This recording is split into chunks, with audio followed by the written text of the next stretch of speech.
and the members of Lakeland Public Television. Thank you.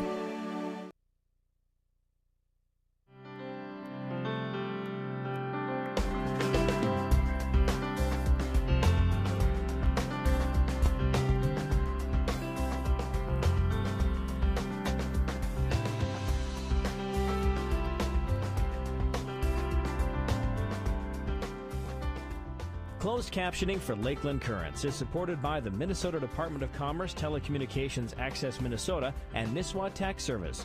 NISSWA Tax Service, tax preparation for businesses and individuals. Across from City Hall in Nisswa and online at NISSWATax.com.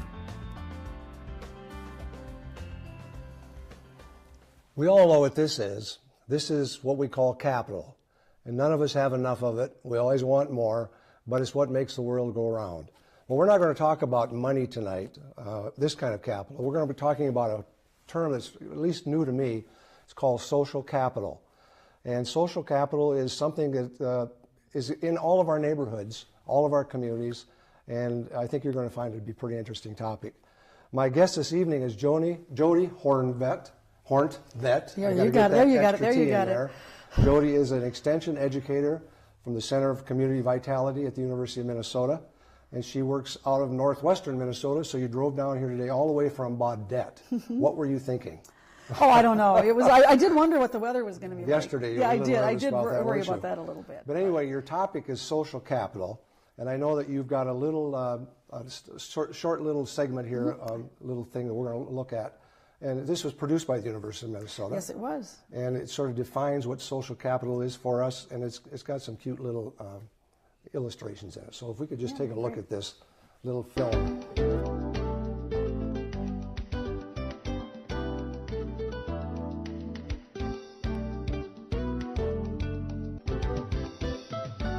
We invite you to learn more about social capital, which is often described as the collective value of networks and the inclinations that arise from these networks to do things for each other.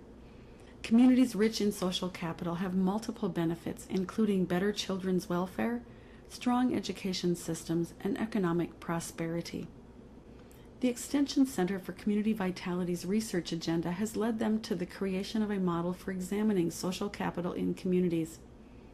The model emphasizes three main conditions of social capital: engagement, trust, and efficacy. Engagement is best described as the extent to which one interacts or participates with others. Trust can be best described as the extent to which individuals believe that others mean what they say and will follow through on their commitments. Efficacy represents an individual's belief in their ability to make a difference. Our model for social capital also focuses on three types of networks: bonding, bridging, and linking. Generally speaking, a network is a collection of people you know who you can count on for some kind of help and who you may be able to help.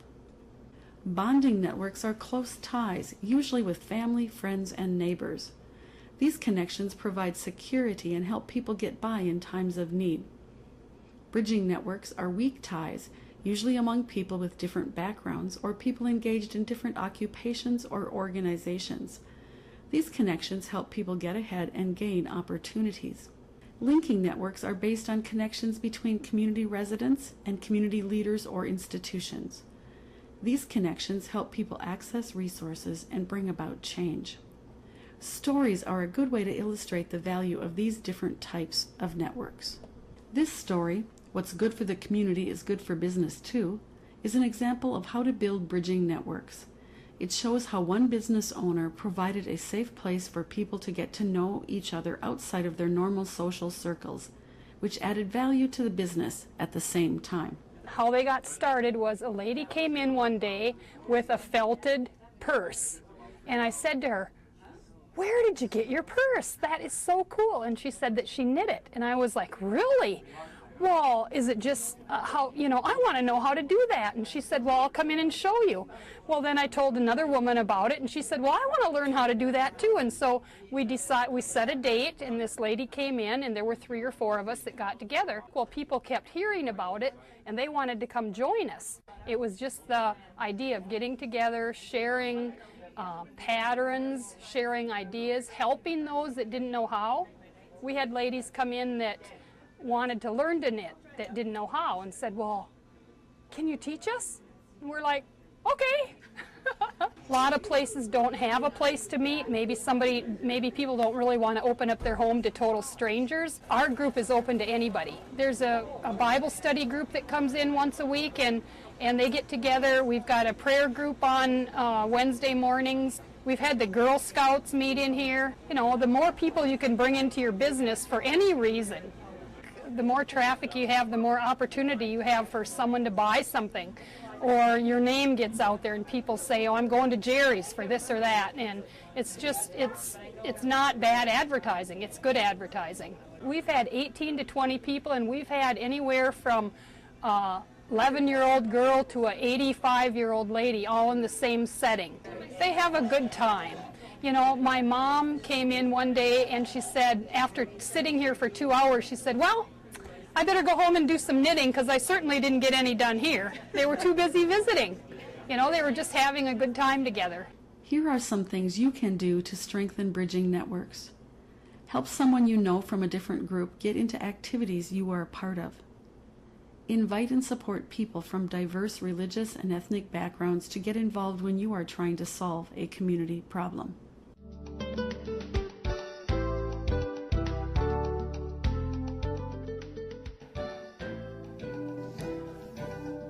That's an interesting definition of what it is, of social capitalism. Maybe we could just back up just for a minute and talk about what the Center for Community Vitality is and how did you get involved in this topic? Oh, well, the Center for Community Vitality houses sort of two arms of work within Extension, the center there. And one is focused on community economics, and focusing on different things that can help communities really look at that side of their community. And the leadership civic engagement side is where I'm housed, and we take a look at communities on building leadership, on strengthening civic engagement, and focusing on those kinds of programs. You're one of 3 different programs we're going to feature this year from the university, from this Center on Community Vitality. And the thing I like about it is you're really focusing on optimistic opportunities for our communities. Because I think so often we look at retail vitality in a community and say, well, you know, we've lost our grocery stores, we lost a couple gas stations, we don't have a hardware store anymore. And there's a lot of different ways to look at these communities, isn't there? In order to make them grow and to have more vitality than they have currently. So you do this, and is this based on research, or what's this based on? Well, it was interesting you talk about the vitality of communities. What got me interested in this topic, and we didn't even call it social capital then, but I would visit a lot of communities in northwest Minnesota, and you'd drive into one town and things were happening and it looked like a really, you know, positive place, and you drive down the road and the next community was struggling, and I was like, what's going on? What's different? There may be sometimes 15 miles apart. You know, some of these communities weren't that far apart, and it was causing me to ask questions about what's different about the communities. And our initial research didn't call it social capital. It was about 10 years ago we started asking that question and digging and saying, what is really going on here in terms of the communities? And it led us to this research on what was called social capital. And about that time, the book by Robert Putnam had come out about bowling alone, and he was making all sorts of statistics about how life in, you know, the civic life in America is on the decline. And it was kind of caught our attention, and we started reading that, and we were going, I think there might be something to this. So that's where we started looking at this. And it led to a research agenda that I and a couple of others worked on to say, can we actually measure social capital in communities? And we've developed an assessment tool where we can go into communities and we measure engagement and trust and efficacy, that notion of, can I make a difference in my community? And are they high or low levels? And these communities are not necessarily, you're not ranking them by size. It can be North Minneapolis. Oh, yeah. It can be Baudette. It could be any community. Anything in between. And the outcome of this would be? Well, the outcome of that is to say, are there some things that we might focus on? If the survey of that community shows that people don't trust each other, well, then you have to back up and say, if they're not trusting each other, they're probably not engaging with each other, because there's an element where that kind of overlaps. And so then you can focus on some strategies that say, well, if we need to work on building trust, how might we do that? Any community that has a large percentage of its inhabitants supporting causes is going to be more successful than one that's just very diverse. Very diverse and not connected. That is not connected. And I know one of the things you show in some of the slides we're going to look at here later is that we all know people in our communities that are not connected to anything. And, you know, maybe it's our fault because we don't involve them. But part of your research is looking at ways to get those folks involved, isn't it? People that you see who maybe don't have anything to do with the normal activity in the community. It seems like they go downtown and buy food, and they go home, and then maybe they're on a trip, but you don't see them anywhere else. And with the different types of networks that we talked about, it was kind of highlighted in that opening video, was with those networks, the bonded networks where people are connected, they have serve certain purposes. And there may be people who are tightly bonded, but they're not connecting necessarily to the other groups in a community. And I always joke and say it's kind of like connecting the dots. And that was one of the visuals that I mentioned, and I don't know if that's something you wanted to share. We could do that because you want to do that right that now? Notion of okay, here's the dots in the community. So, you know, when we think about, even as kids, we had those dot-to-dot coloring books, and I always think of social capital as that notion of connecting the dots. And if these dots that you see were people or organizations within a community, they're not connected necessarily in this picture. But if you start looking at the image that's there now, where some of those dots are beginning to be connected. And these would be an example of bonded networks. People who might be in your social network, and they're connected with each other.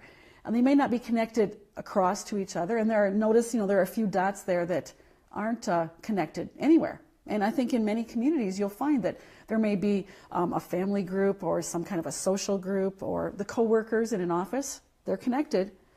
But even in those settings, you may find that there are people who are not connected. So you maybe have 5 business people who are in manufacturing, and they are in a group, and they're really not involved in some of the other groups in the community at all. And that might not be involved at all. And do you try to find reasons why they should be connected when you in your work? I don't know if we try to find reasons, but we encourage people to think about ways they might connect. So the red, I was going to say the red lines that we're showing there on the screen would be a type of bonding network or bridging networks, where you might have those groups that say, could we do something better if we were connected to someone else? And making those connections, and it might be these tightly bonded groups, it might be community groups or organizations, it might be group of business owners, whatever that is.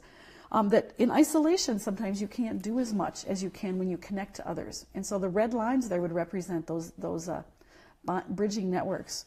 The lines that it showed up now that are more of a blue color might be this notion of linking networks, and I wanted to highlight those in a way. Linking networks we've referred to and think about as institutions in a community. Churches, schools, hospitals, those kinds of institutions. And are they making a connection to people as an institution? Many times those connections are people to people, but when you're talking an institution, are they making those connections? The interesting thing that I find is that with those dots that I was showing you in those pictures, all the dots are in the same place. It's how they're connected that makes a difference. And when we started studying those communities where some were thriving and some weren't, the ones where there weren't a lot of dots connected, those communities were tending to struggle a bit more. They didn't have those connections. Whereas the communities that had the different types of networks were thriving in different ways. So you did research on these kinds of communities. Do you also go into communities now as a consultant to try to help them get started in this kind of business process? Yeah, I do go out and work in communities if they have an interest in learning a bit more about how might social capital be leveraged in their community.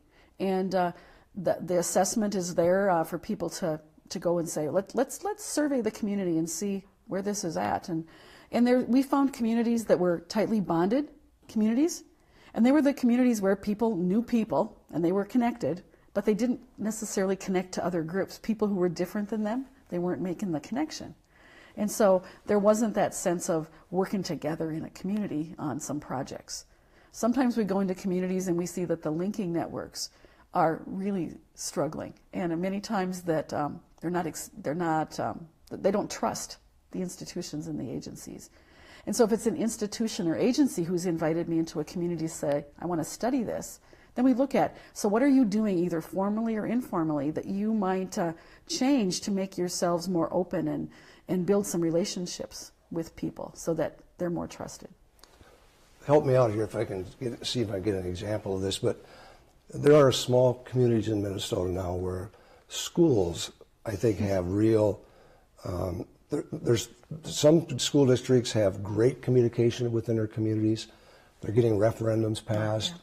And there are other school districts that have, it seems like they have almost no connection to their community anymore. And without passing a judgment about what that might be or might not be, but could this kind of a project or this research, could you go in and help? Let's say you got Community X here, and they've done surveys in the community. There's not a lot of support for the school. Can you go in and help them to build that kind of a relationship, to build that trust?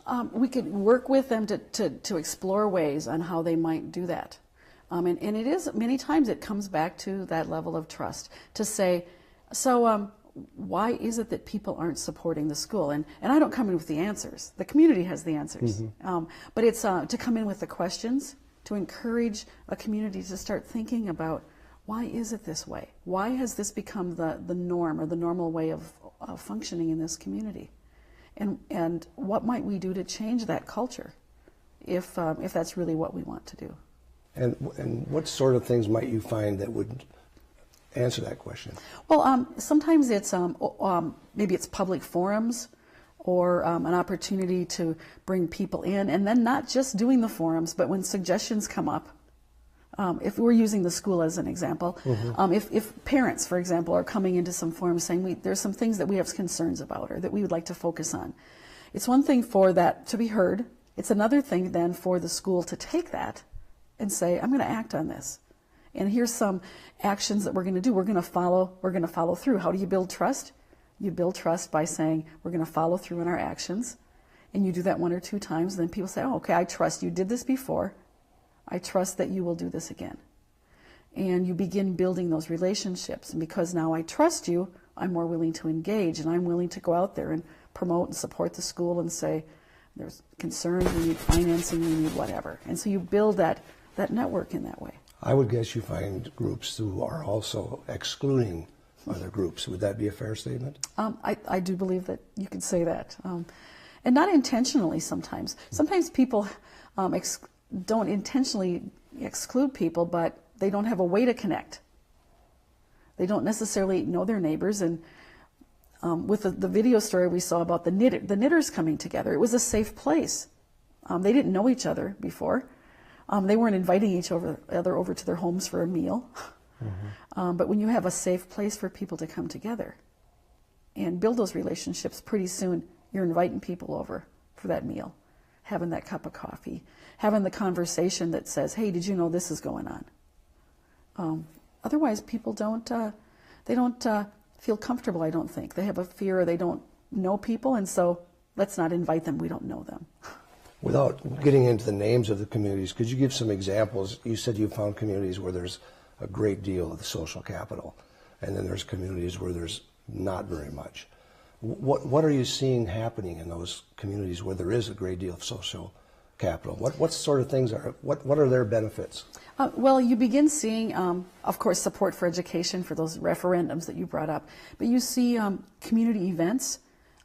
You see things happening and being built. So one community that I'm familiar with, they decided that there was an issue around skateboarders, downtown at night, and they wanted to just had some concerns about that for safety reasons, and decided that they were going to come together to build a skateboard park because the youth wanted this.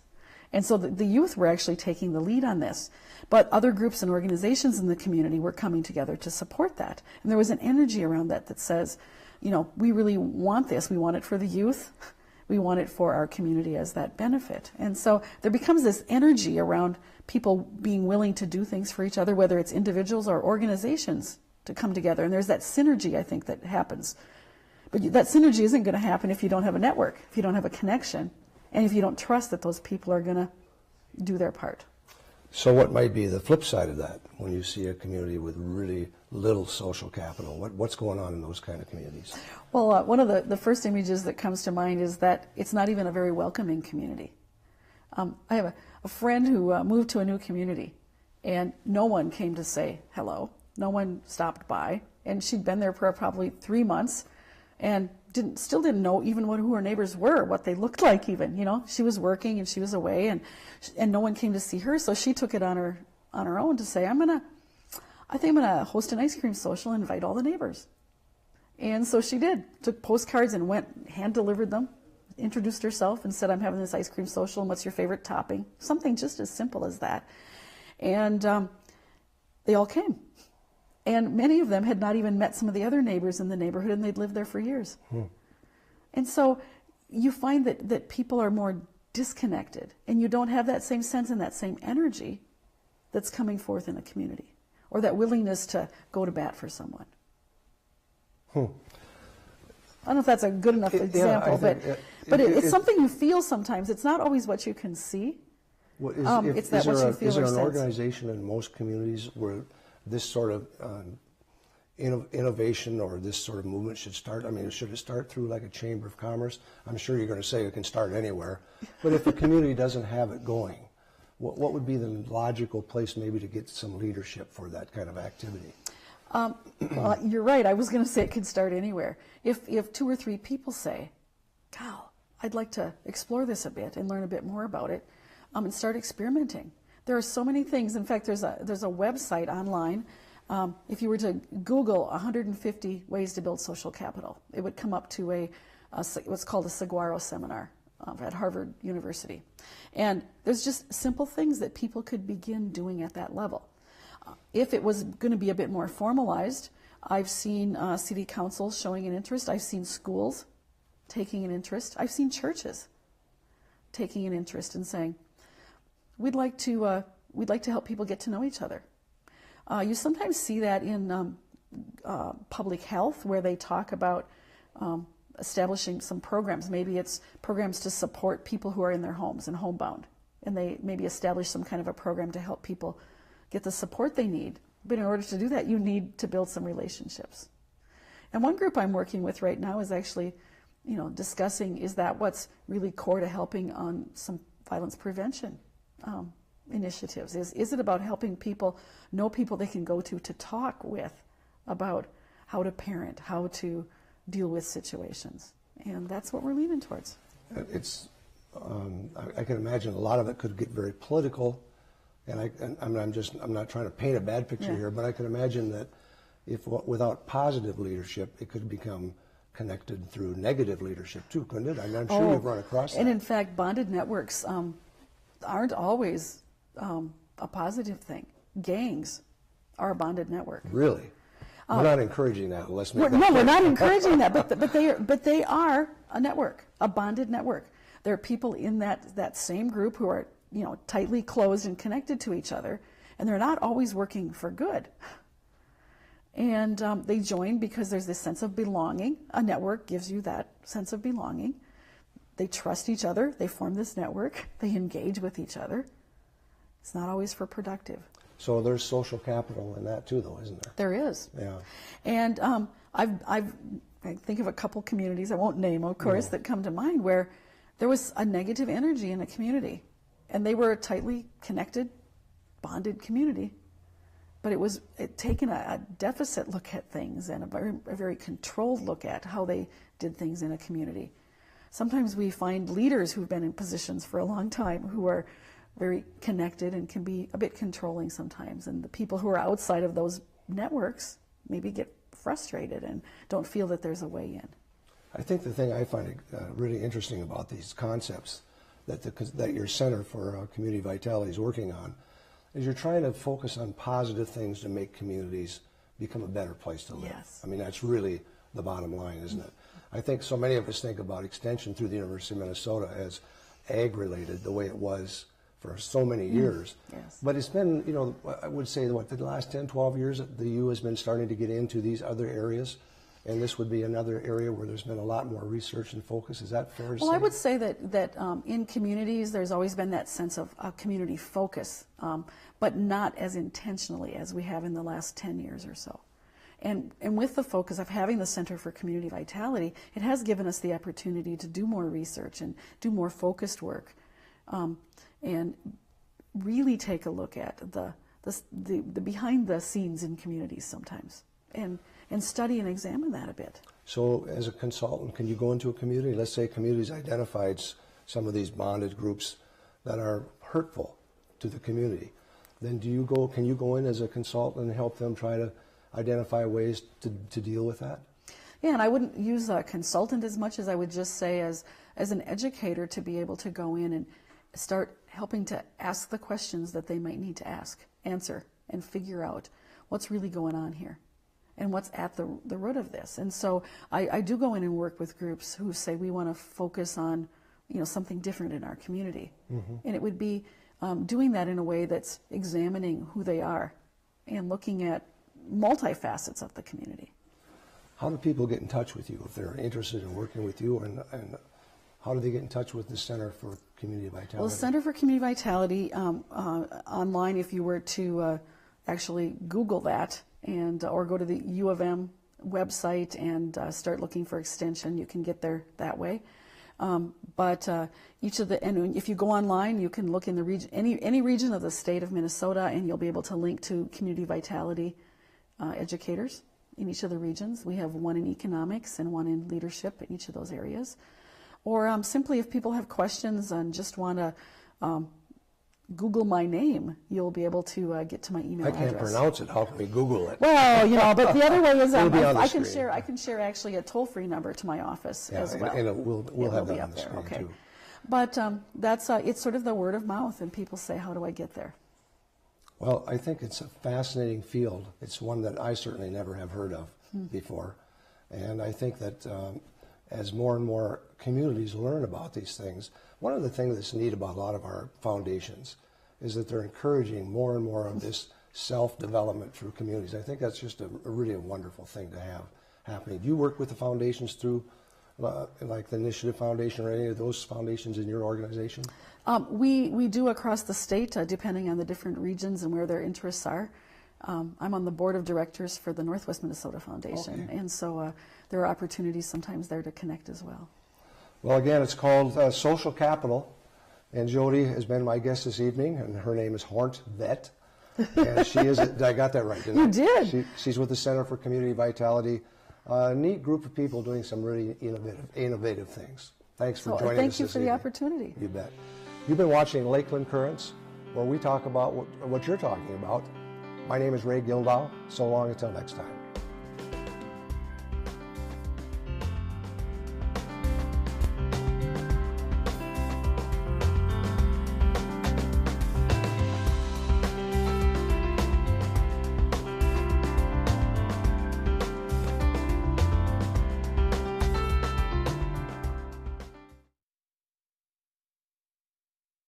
Programming on Lakeland Public Television is brought to you in part by Birch Haven Village, an independent senior community offering a variety of apartment styles that includes light housekeeping, utilities, meals, and social activities, all in a safe, secure setting.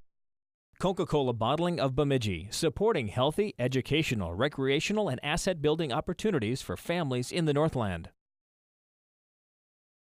And the members of Lakeland Public Television. Thank you. Hi, I'm Ray Holm. I serve on the board of directors here at Lakeland Public Television.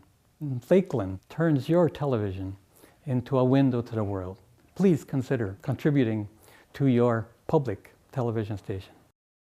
The North Itasca Electric Cooperative encourages you to watch the Lakeland News Update and encourages its members to use all the energy they need, but to be sure they need all the energy they use. North Itasca Electric Cooperative,